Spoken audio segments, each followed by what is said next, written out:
been only a few months since we left New York, but I'd hoped she'd be over it by now. Chris nodded.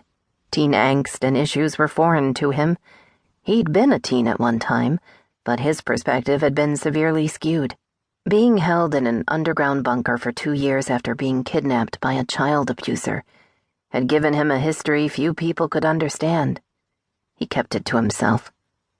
"She looks just like you," he commented. The teen had Gianna's long, sleek brown hair and dark eyes, but stood a good 3 inches taller than her petite mother. Pride flashed in Gianna's eyes. "She does," she said simply. Chris abruptly missed his son.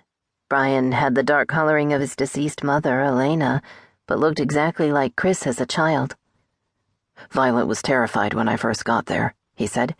"She'd been awake most of the night, making certain you were still breathing, worried about keeping you from choking on your own vomit." Gianna tilted her head to one side. "Poor thing. She's heard me tell too many stories." "Stories?" Chris asked. She gave a grim look. "Stories that naturally come from working with dead people every day." "Ah," said Chris. "I bet you see some fascinating things." "Most people say gross things." "That too." He deftly maneuvered a sandwich onto a plate and slid it in front of her. "It looks incredible," Gianna stated.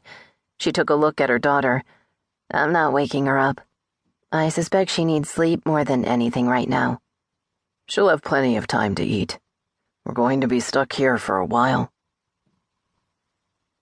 Gianna carefully inched down the ladder from the loft. Dim light filtered into the cabin from the moon outside. She'd slept, but had spent the last hour staring at the close ceiling with images of the destroyed roof of her cabin and the mystery path in the snow bouncing around her brain. How did the fire start? Is Chris right that it was arson? She'd finally gotten up, hoping a glass of water would put her back to sleep. She stepped off the last rung, turned, and sucked in a breath. Chris stood 10 feet away. "Jeez, you scared me to death." She tried to calm her racing heart. "Did I wake you?" "No, I was up." He didn't expand on his statement. She silently stared back at him, caution creeping up her spine. She couldn't see his eyes in the faint light. "What's going on?" He was tense, wide awake and standing where he could see out the front window and the side window at the same time. She knew the curtains had been drawn when she went to bed. Now they were completely open. "Nothing. I don't sleep much. Sometimes I just like to listen, so I'm aware of what's going on." She listened and heard a whole lot of silence. "You're worried." He looked away, and she realized he was still in the jeans and shirt he'd worn that day. Violet had napped for several hours and woken up starving around dinner time. Chris had heated them a simple meal of leftover stew and steamed rice that both she and Violet swore was the best thing they'd tasted in months.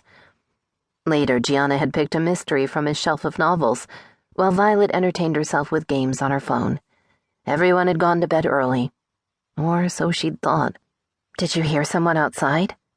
"How long has he been standing like that? I've been awake for an hour and haven't heard a peep." "No, it's quiet." She moved to look out the front window. Moonlight reflected off the snow, doubling its radiance. She scanned for fresh tracks and paths. The snow sparkled, and the frozen branches of the trees glistened. It was beautiful, but marred by her knowledge of the burned husk of a cabin a mile away, and the odd mystery path. Turning around, she saw Chris still hadn't moved. "You've been standing there all night, haven't you?" "No." "Yeah, right." "I slept on the couch for a while," he admitted. "I'm awake a lot during the nights out here. Actually back home, too." "Why?" He paused before answering. "I don't need much sleep. Never have." His head moved slightly, and the moonlight illuminated 2 of the scars on his neck. Gianna focused on the scars, wondering about his past, and decided not to ask more questions. If he wanted to play vampire, she wasn't going to stop him. "Did you need something?" he asked. "Just water, unless you have something stronger." A wisp of a smile crossed his face as he lit a lamp. "Sorry, water it is." He drew the curtains. The gas lamp would reveal us to anyone outside.